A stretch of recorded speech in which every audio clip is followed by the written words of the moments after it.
as Gabby's parents beg for information from her boyfriend, and we hear from his sister for the first time.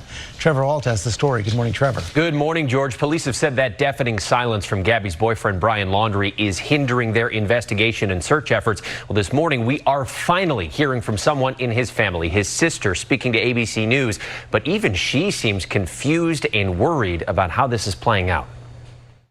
This morning, Brianlaundries is still not talking in the disappearance of his girlfriend, Gabby Petito, but a member of his family is finally speaking out. Me and my family want Gabby to be found safe. She's like a sister, and my children love her, and all I want is for her to come home safe and sound, and this to be just a big misunderstanding. Laundrie's sister Cassie says even she hasn't spoken to her brother since he returned to his home in Florida from his and Gabby's cross-country trip without Gabby. I haven't been able to talk to him. I wish I could talk to him. I've cooperated every way that I can. I wish I had information where I would give more. This is all I have is I gave to the police. These body camera images show the couple just days before Gabby went missing. Officers responding to a 911 call over an argument between the two near Arches National Park in Utah. What's going on? How come you're crying? I'm sorry. We've just been fighting this morning. Some personal issues. According to the police report, at one point, Petito went to slap her boyfriend. He pushed her away, catching Petito off balance.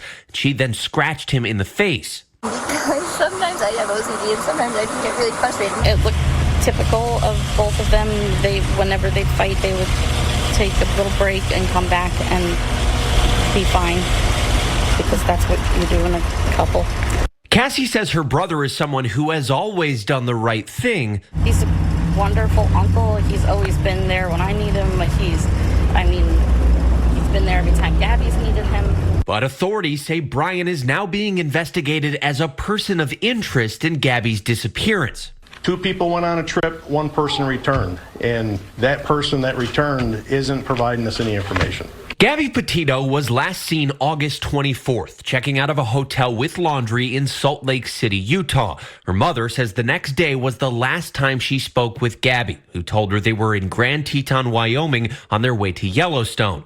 Then on September 1st, Laundrie returned to their home back in Florida in their van alone. Petito's family attorney recently reading this letter aloud at a press conference, pleading with Laundrie's family for answers.